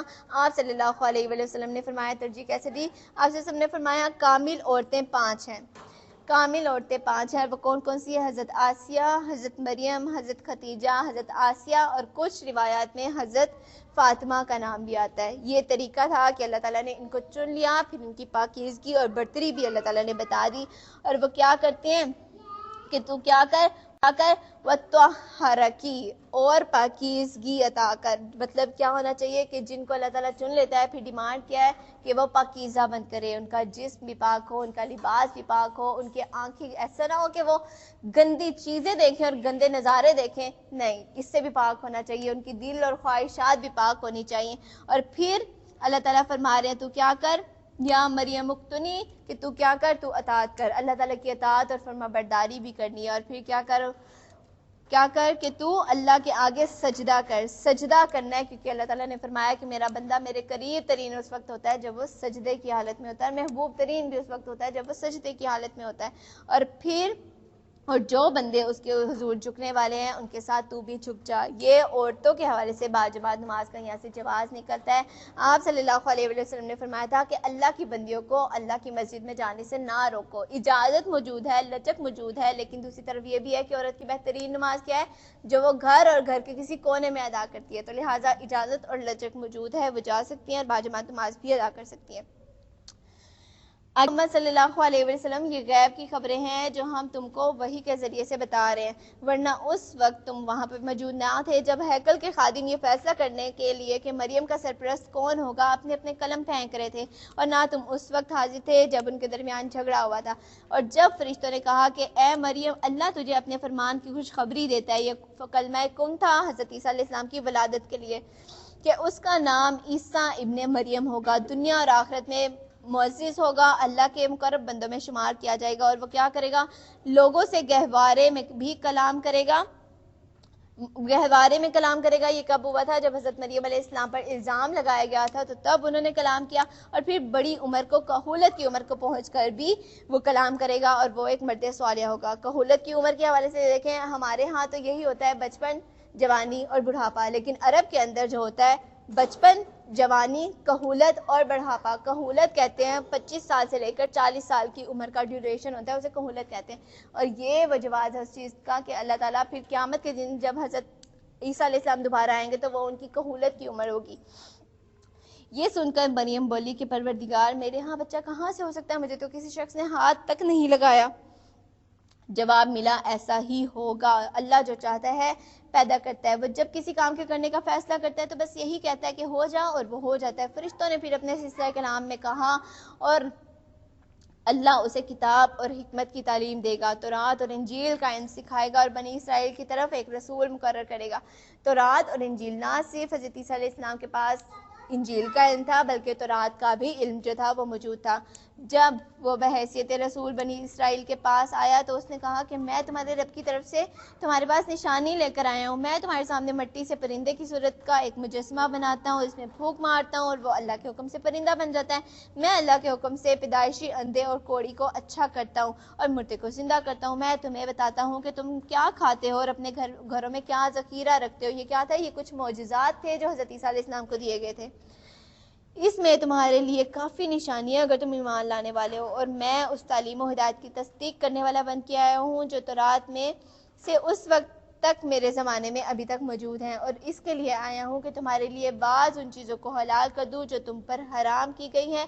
دیکھو، میں تمہارے رب کی طرف سے تمہارے پاس نشانی لے کر آیا ہوں، لہٰذا اللہ سے ڈرو اور میری اطاعت کرو۔ کسی نبی نے یہ نہیں کہا کہ مجھ سے ڈرو۔ سب نبی جو تھے وہ یہی لے کے آئے تھے کہ میری اور اللہ کی اطاعت کی جائے، اور ڈرنے کا حق اور خوف کا حق صرف اللہ تعالیٰ کو جو ہے صرف اسی سے کیا جائے گا۔ تقویٰ صرف اللہ کا ہوگا۔ اللہ میرا بھی رب ہے اور اللہ تمہارا بھی رب ہے، لہٰذا تم اسی کی بندگی اختیار کرو، یہی سیدھا رستہ ہے۔ بس جب عیسیٰ علیہ السلام نے محسوس کیا کہ بنی اسرائیل کفر پر آمادہ ہیں تو اس نے کہا کہ کون ہے جو اللہ کی راہ میں میرا مددگار ہوگا؟ یہاں پہ کیا فرمایا جا رہا ہے؟ حواریوں نے جواب دیا کہ ہم اللہ کے مددگار ہیں اور ہم اللہ پر ایمان لائے ہیں، گواہ رہو کہ ہم مسلم ہیں۔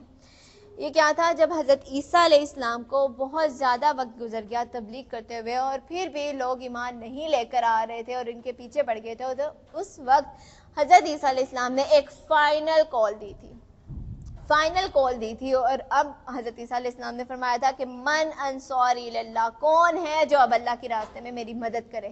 اس وقت یہ حواری جو تھے انہوں نے جواب دیا تھا کہ ہم اللہ کی راہ میں آپ کی مدد کریں گے۔ تو اس حوالے سے یہ بھی دیکھ لیجئے کہ یہ حواری کون ہے۔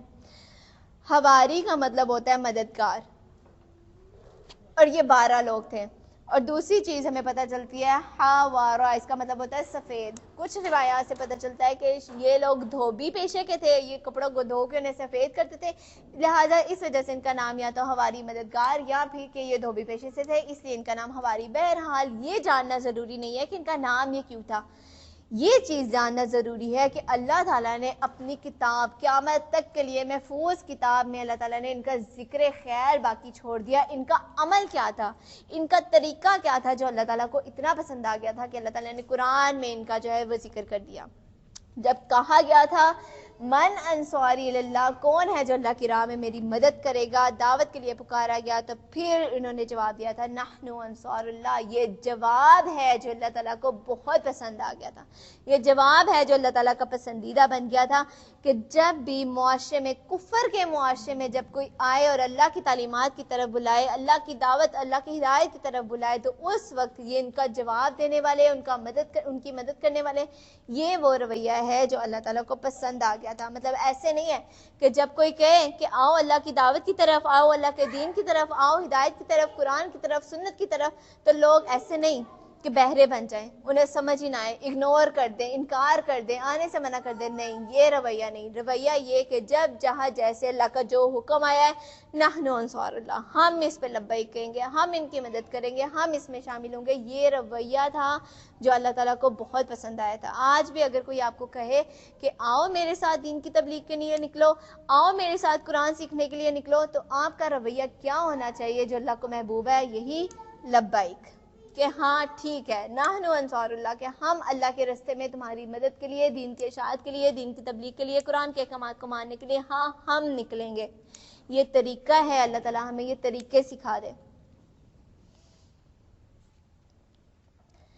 اللہ تعالیٰ آگے فرما رہے ہیں کہ انہوں نے کیا کہا، گواہ رہو کہ ہم تو مسلم ہیں، مالک جو فرمان تو نے نازل کیا ہے ہم نے اسے مان لیا اور رسول کی پیروی قبول کی، ہمارا نام تو گواہی دینے والوں میں لکھ لے. پھر بنی اسرائیل مسیح کے خلاف خفیہ تدبیریں کرنے لگی. جواب میں اللہ نے بھی اپنی خفیہ تدبیر کی، اور ایسی تدبیروں میں اللہ سے بڑھ کر اور کون ہوگا. دیکھ لیجئے کہ یہ مٹھی بھر جماعت، یہ 12 کے لوگ تھے، صرف 12 لوگ تھے، اور ان کی دہشت، ایمان لانے والوں کی دہشت اور رعب اتنا زیادہ ہوتا ہے کہ وہ پوری کی پوری جو رومی قوم تھی وہ ڈر گئی. یہ جب 12 لوگ اکٹھے ہوئے تو پوری اتنی بڑی رومی ریاست یہ ڈر گئی کہ اب یہ لوگ اکٹھے ہو گئے، اب تو یہ ہمارا تختہ ہی پلٹ دیں گے. ان کا ڈر اور خوف. جب ایمان، آج ہم لوگ کیا کرتے ہیں، ہم لوگ مایوس ہو جاتے ہیں اور نا امید ہو جاتے ہیں کہ ہم کیا کر لیں گے، کیسے چینج لے کے آئیں گے، کیسے اللہ تعالیٰ کے احکامات اور یہ نظام نافذ کریں گے. ہم ڈر جاتے ہیں، ہم خود ہی مایوس ہو کے بیٹھ جاتے ہیں. لیکن یہاں پہ دیکھیں صرف 12 لوگ یہ جب اکٹھے ہوئے، جب انہوں نے عہد کر لیا کہ اب ہم اللہ کے احکامات کو مانیں گے، تو ساری ریاست ڈر گئی، اور اس طرح سے ڈر گئی کہ اب انہوں نے ان کے خلاف سازشیں شروع کر دی. اور کیا کیا، حضرت عیسیٰ علیہ السلام پہ الزامات لگائے. ایک الزام تو یہ لگایا کہ یہ ہمارے دین سے مرتد ہو گیا، اور دوسرا الزام وہ لگایا جو آج بھی ہمارے معاشرے میں لگتا ہے کہ یہ کیا ہے، یہ ٹیررسٹ ہو گئے، یہ دہشت گرد ہو گئے، یہ فتنہ فساد پھیلانے لگے. تو لہٰذا یہ جو تھا کچھ الزامات ان پہ لگائے گئے تھے. اس سے آگے کیا ہوا تھا کہ انہوں نے حضرت عیسیٰ علیہ السلام پر 2 الزامات لگائے کہ یا تو یہ مرتد ہو گئے، اور دوسری بات یہ کہ یہ فتنہ پھیلانے والے ہیں اور فساد پھیلانے والے ہیں، ہمارے دین کے خلاف لوگوں کو کر رہے ہیں. انہوں نے کیا کیا، پھر اسی وجہ سے سولی پر چڑھا دینے کا حکم جو ہے وہ دیا گیا، اور حضرت عیسیٰ علیہ السلام اور ان کے کچھ ساتھی جو ہیں وہ غار میں انہوں نے پناہ لے لی. اور ہمیں پتہ چلتا ہے کہ تیتلانوس، انہی حواریوں میں سے ایک شخص جس کا نام تیتلانوس تھا، اس نے خبر دی ان کے کہ ہم کہاں پہ چھپے ہوئے ہیں، یہ ساری مخبری کی. اور ہمیں پتہ چلتا ہے کہ انہوں نے جب اپنی چال چلی تو پھر اللہ تعالیٰ نے اپنی چال کیا چلی کہ یہی جو شخص تھا، کچھ روایات میں پتہ چلتا ہے کہ یہ تیتلانوس، اسی کی شکل بدل کے اللہ تعالیٰ نے حضرت عیسیٰ علیہ السلام کی شکل بنا دی تھی اور اس کو سولی پہ چڑھا دیا گیا. یا دوسری روایات سے پتہ چلتا ہے کہ انہی سپاہیوں میں سے کوئی ایک شخص جو ہے اس کی شکل بدل کر حضرت عیسیٰ علیہ السلام کی بنا دی گئی، اور اسے جو ہے سولی پر چڑھا دیا گیا. اور اللہ تعالیٰ نے حضرت عیسیٰ علیہ السلام کو بچا لیا، ایمان والوں کو بچا لیا. اور پھر آگے اس سے پڑھے تو ہمیں پتہ چلے گا کہ اللہ تعالیٰ کیا فرما رہے ہیں، اللہ کی خفیہ تدبیر جو ہے وہی بہتر ہے. اور جب اس نے کہا کہ اے عیسیٰ اب میں تجھے واپس لے لوں گا اور تجھے اپنی طرف اٹھا لوں گا، اور تیرا ذکر اور جنہوں نے تیرا انکار کیا ان سے تجھے پاک کر دوں گا. یہ کیا تھا، یہ جواز ہے کہ اللہ تعالیٰ نے جسم اور روح کے ساتھ حضرت عیسیٰ علیہ السلام کو اٹھا لیا. میں تجھے پاک کر دوں گا اور تیری پیروی کرنے والوں کو قیامت تک ان لوگوں پر بالادست رکھوں گا جنہوں نے تیرا انکار کیا. پھر تم سب کو آخرکار میرے ہی پاس آنا ہے. اس وقت ان باتوں کا فیصلہ کر دوں گا جن میں تمہارے درمیان اختلاف ہوا ہے، اور جن لوگوں نے کفر و انکار کی روش اختیار کی ہے انہیں دنیا اور آخرت دونوں میں سخت سزا دوں گا، اور نہ کوئی مددگار ہوگا. اور جنہوں نے ایمان اور نیک عملی کا رویہ اختیار کیا انہیں ان کے اجر پورے دے دیے جائیں گے. اللہ تعالیٰ بار بار تسلی دے رہے ہیں کہ جو عمل کیا جائے گا اس کا اجر ضرور ہی ملے گا. اور خوب جان لو کہ ظالموں سے اللہ ہرگز محبت نہیں کرتا. اللہم لا تجعلنا منہم، اللہ تعالیٰ ہمیں ایسے ظالموں میں سے نہ بنائے. حدیث میں آتا ہے آپ نے فرمایا ظلم سے بچو، کیونکہ ظلم قیامت کے دن اندھیروں کی شکل میں آئے گا۔ ظلم چاہے اپنے ماتحتوں پر ہو، اپنے ملازموں پر ہو، کوئی ساس اپنی بہو پہ کر رہی ہے، کوئی بہو اپنی ساس پہ کر رہی ہے، ظلم چاہے جیسا بھی ہے، اللہ تعالیٰ فرما رہے ہیں کہ یہ قیامت کے دن اندھیروں کی شکل میں آئے گا، اور اللہ تعالیٰ پھر ایسے ظالموں سے محبت نہیں کرتا۔ یہ آیات اور حکمت سے لبریز تذکرے ہیں جو ہم تمہیں سنا رہے ہیں۔ اللہ کے نزدیک عیسیٰ علیہ السلام کی مثال آدم کی سی ہے کہ اللہ نے اسے مٹی سے پیدا کیا اور حکم دیا کہ ہو جا، اور وہ ہو گیا۔ یہ اصل حقیقت ہے جو تمہارے رب کی طرف سے بتائی جا رہی ہے، اور تم ان لوگوں میں شامل نہ ہو جو اس میں شک کر رہے ہیں۔ اللہ تعالیٰ آگے فرما رہے ہیں یہ علم آ جانے کے بعد اب جو کوئی اس معاملے سے تم سے جھگڑا کرے تو اے محمد صلی اللہ علیہ وسلم ان سے کہو آؤ ہم اور تم خود بھی آ جائیں اور اپنے بال بچوں کو بھی ساتھ لے آئیں، اور خدا سے دعا کریں کہ جو جھوٹا ہے اس پر لعنت ہو۔ نجران سے جو وقت آیا تھا، یہ ساری باتیں سننے کے بعد پتہ تو چل گیا تھا کہ یہ اصل باتیں اور یہی حقیقت ہے، لیکن اس کے باوجود انہوں نے انکار کر دیا تھا۔ ضد، ٹٹائی، تکبر آ گیا، انکار کر دیا۔ اب فیصلہ کرنے کے لیے کہ کون حق پر ہے، اللہ تعالیٰ نے ایک طریقہ تجویز کیا، اس کو مباحلہ کہا جاتا ہے۔ مباحلہ کہتے ہیں کہ جب دو گروہ ایک بات پہ اڑ جائیں اور دونوں کہیں کہ ہم صحیح ہیں، تو اس میں سے ظاہر سی بات ہے ایک تو غلط ہے، تو پھر کیا ہو، وہ دونوں جو ہیں خود بھی اپنے ان کے اہل و عیال بھی وہ قسم کھائیں اللہ کی کہ جو حق پر ہے وہ ٹھیک ہے، اور جو حق پر نہیں ہے، جو جھوٹا ہے، اس پہ خدا کی لعنت۔ اب یہ کیا طریقہ تھا، یہ جب بات کی گئی تو نجران سے جو یہودی وفد آیا تھا وہ وہاں سے چلا گیا اور بھاگ گیا، وہ اس مقام پہ نہیں آیا تھا۔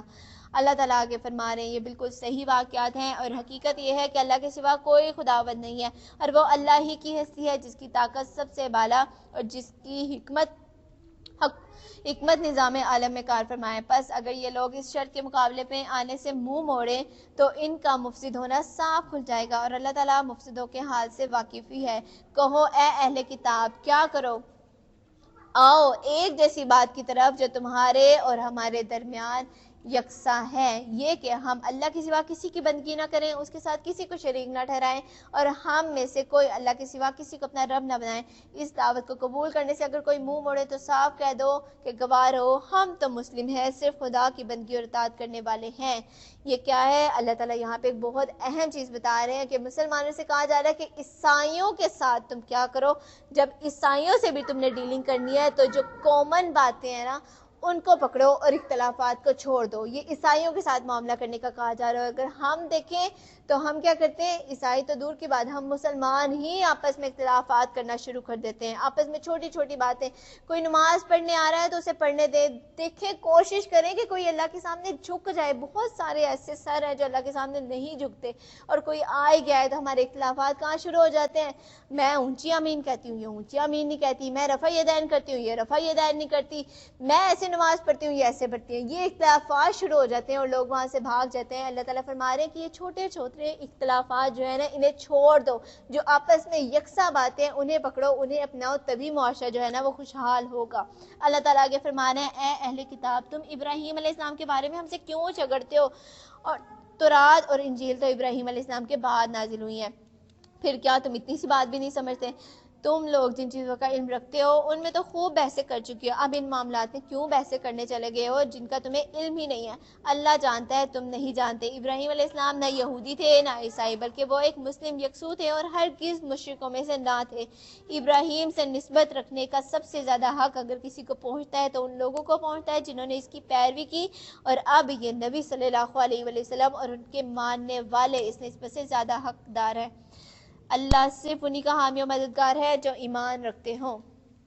آگے اللہ تعالیٰ فرما رہے ہیں، بس اس کو تھوڑا سا رہ کے اس کو کمپلیٹ کر لیتے ہیں۔ اللہ تعالیٰ فرما رہے ہیں اہل کتاب کی کچھ غلط رویوں کے بارے میں۔ اے ایمان لانے والوں، اہل کتاب میں سے ایک گروہ چاہتا ہے کہ کسی طرح تمہیں راہ راست سے ہٹا دے، پہلے بھی یہی چاہتے تھے اور ابھی بھی ان کا یہی طریقہ ہے، حالانکہ در حقیقت وہ اپنے سوا کسی کو گمراہی میں نہیں ڈال رہے مگر انہیں ان کا شعور نہیں ہے۔ اے اہل کتاب کیوں اللہ کی آیات کا انکار کرتے ہو حالانکہ تم خود ان کا مشاہدہ کر چکے ہو؟ اے اہل کتاب کیوں حق کو باطل کا رنگ چڑھا کے مشتبہ کرتے ہو؟ کیوں جانتے بوجھتے حق کو چھپاتے ہو؟ یہ کیا ہے، اللہ تعالیٰ اب ان سے کہہ رہے ہیں کہ تمہارا یہ کیا رویہ ہے کہ حق آ جانے کے بعد بھی تم نے انہیں چھپایا. اور یہی چیز ہماری بھی ہے کہ حق آ جانے کے بعد، احکامات کا پتہ لگ جانے کے بعد، تعلیمات کا پتہ لگ جانے کے بعد، صحیح غلط کی تمیز آ جانے کے بعد بھی اللہ تعالیٰ کہہ رہے ہیں کہ اگر پھر بھی تم حق کو چھپاؤ گے اور اللہ کے احکامات کو نہیں مانو گے تو پھر اللہ تعالیٰ کا کوئی ذمہ نہیں ہے کہ تمہارے ساتھ کیا انجام ہو. اللہ تعالیٰ سے دعا ہے کہ اللہ تعالیٰ ہم نے جو کچھ پڑھا، جو کچھ سمجھا، حق بات کو سمجھنے، اس کو عمل کرنے اور لوگوں تک پہنچانے کی توفیق عطا فرمائے. ربنا لا تزغ قلوبنا بعد إذ هديتنا وهب لنا من لدنك رحمة إنك أنت الوهاب.